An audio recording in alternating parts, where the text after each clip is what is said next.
Title: I found a new drop-off while freediving off the coast of Oregon.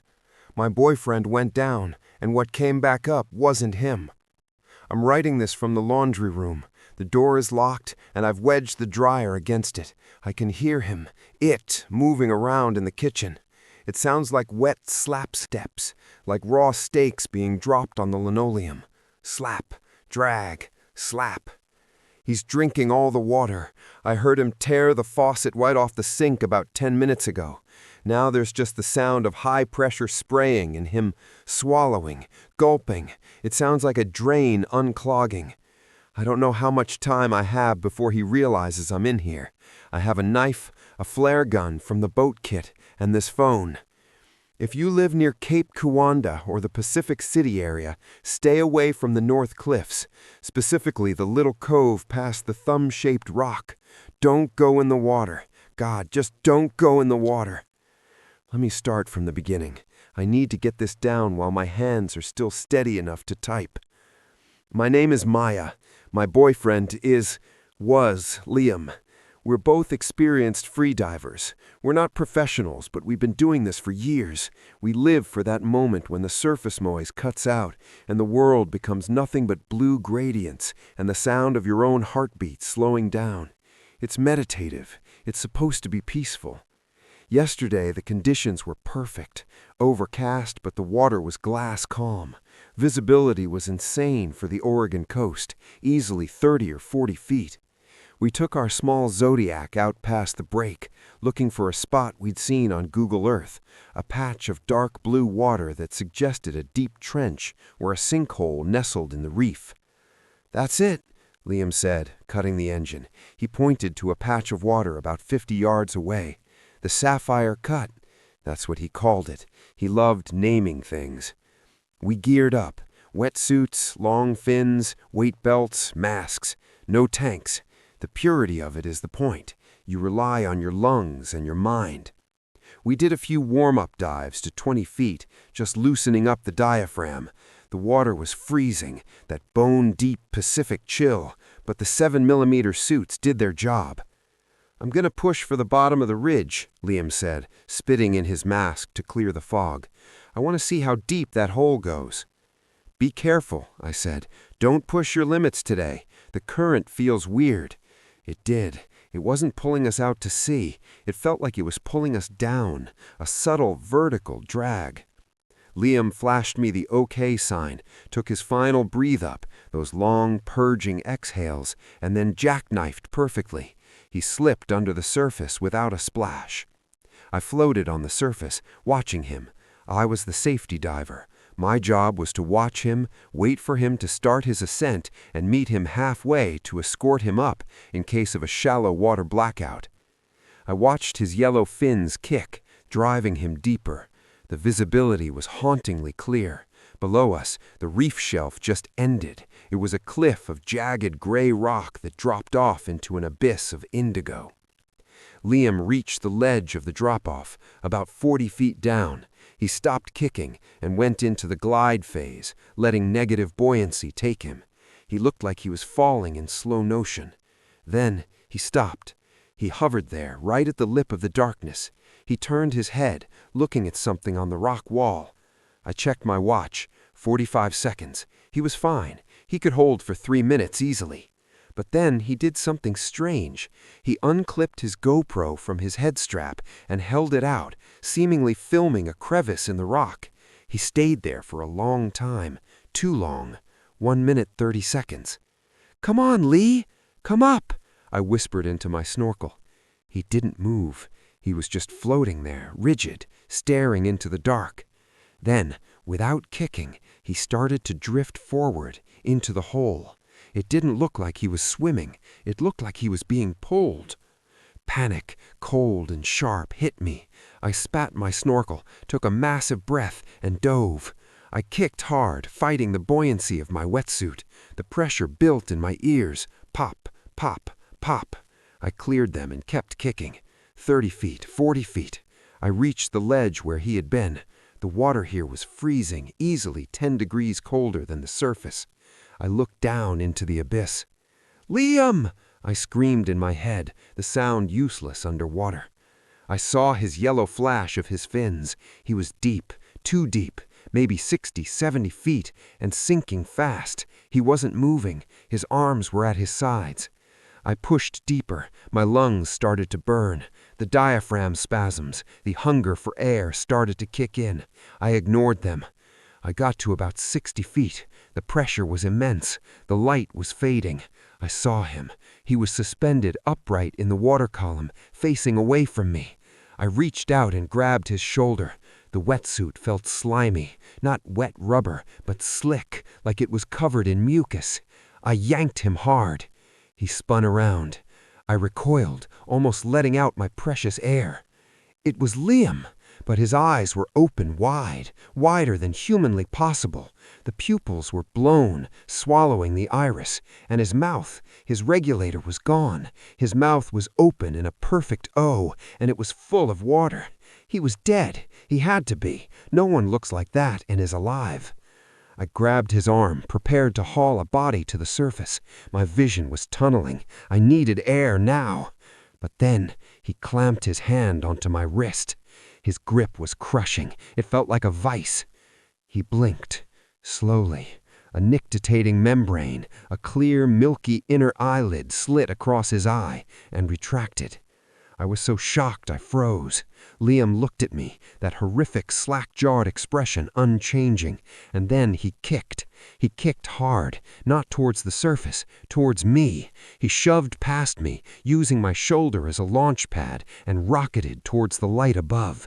I was left disoriented, deep in the dark, with my lungs screaming. I scrambled upward, my fins thrashing.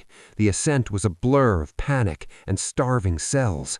I breached the surface, gasping, tearing my mask off, vomiting seawater. "Liam!" I screamed, treading water. The water was calm. The boat bobbed nearby. And there was Liam. He was already on the boat. He was sitting on the pontoon, his back to me, staring at the horizon. "Liam!" I swam over, hauling myself over the rubber side of the Zodiac. I collapsed on the floor, heaving. "Jesus Christ, what happened? I thought you drowned." He didn't turn around immediately. He sat perfectly still. The water didn't bead on his wetsuit. It seemed to soak in, or maybe the suit was just strangely matte. "I'm fine," he said. His voice. It was Liam's voice, but it sounded damp.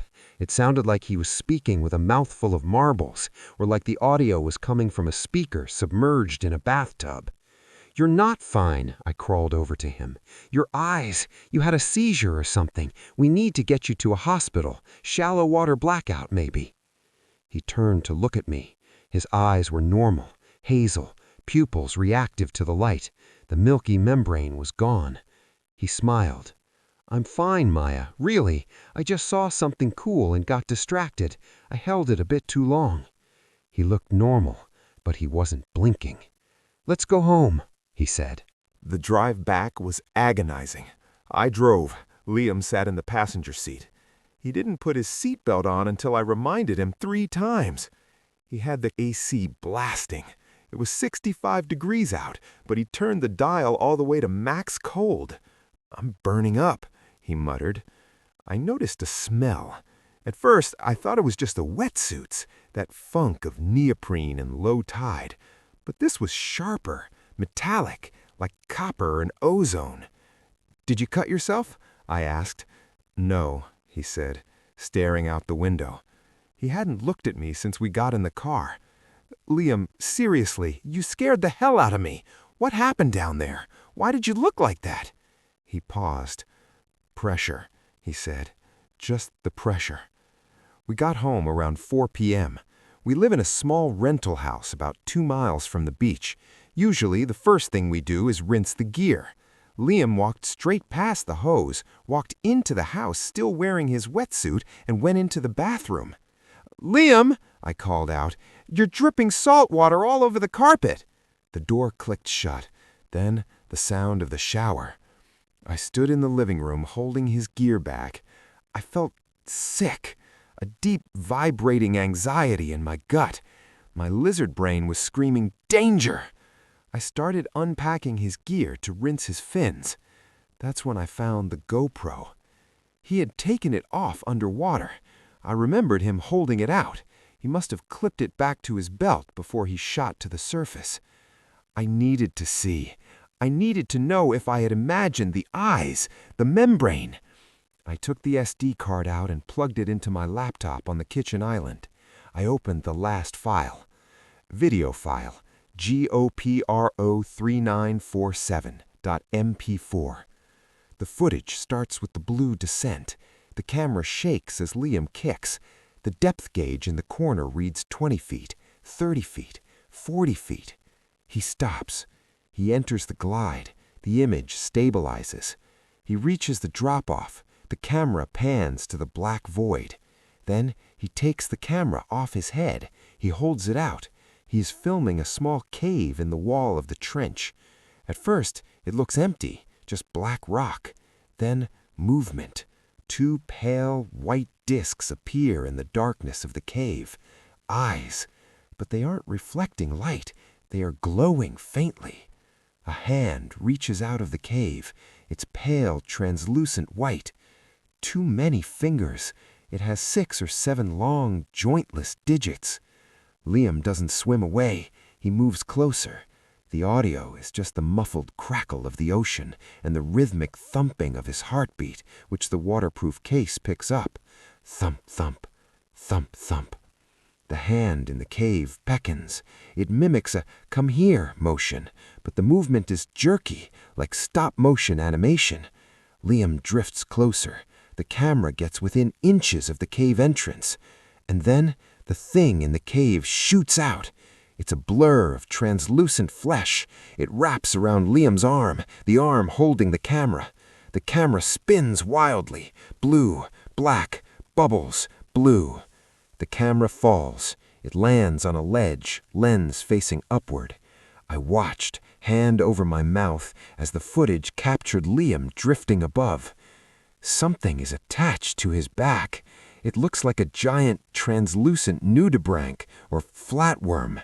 It's wrapped around his torso, its head buried in the back of his neck, right at the base of the skull. Liam spasms. His arms go rigid. He shakes violently for 10 seconds. Then he goes still. The thing on his back dissolves. It literally melts into his wetsuit, sinking into his skin. The black neoprene ripples as the mass forces itself underneath or inside. Liam hangs there, dead in the water. Then, slowly, he rights himself. He looks down at the camera, but he doesn't pick it up. He just stares at it with those blown-out, dead eyes. A moment later, a hand, my hand, enters the frame. I grab him. The struggle happens. The video ends. I sat there, staring at the black screen. The silence of the house was deafening. The shower was still running. It had been running for 45 minutes. "Liam?" I called out. My voice trembled.